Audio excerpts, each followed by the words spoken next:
the bread of eternal life, Le pain de la vie éternelle, la substance essentielle dont nous avons besoin pour devenir ce à quoi nous aspirons, réside en la personne de Jésus-Christ.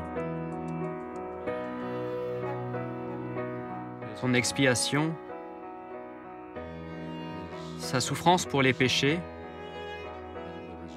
et la miséricorde qui en découle, il peut tout guérir, pardonner et rendre pur. Je ne pense pas que tout le monde se rende compte que quand nous péchons, quand nous nous détournons de Dieu, cela nous affecte. Et quand nous nous repentons et nous tournons vers lui, cet effet sur nous est enlevé. Avec son expiation, nous devenons des personnes différentes de ce que nous serions sans. Et son pouvoir est infini, vraiment infini. Et il peut atteindre et sanctifier à l'extrême n'importe quelle âme. Bien au-delà de vivre confortablement, cette vie a un but. Le pain que nous recevons nous donne la capacité d'agir, d'aider et de servir. Non seulement nous aidons, mais nous sommes bénis, aidés et changés.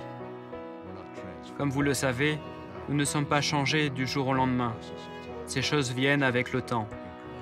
Les changements s'ajoutent et les personnes ne les voient pas jusqu'à ce qu'elles regardent en arrière et se voient où elles sont et non plus là où elles étaient.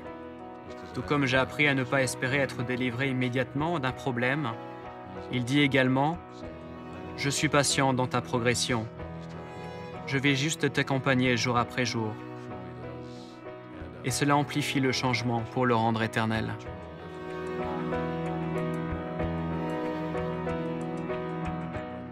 Quand les Israélites ont enfin traversé le Jourdain pour entrer dans la terre promise, Dieu attendait d'eux qu'ils se souviennent de lui, qu'ils pensent à lui, qu'ils se tournent vers lui, qu'ils aient foi en lui. En nous tournant vers lui chaque jour et en nous souvenant de lui chaque jour, nous apprenons par expérience qu'il est réel, qu'il se soucie de nous, nous aime et nous sert, tout comme il le faisait pour les anciens Israélites, parce qu'il est le pain de vie.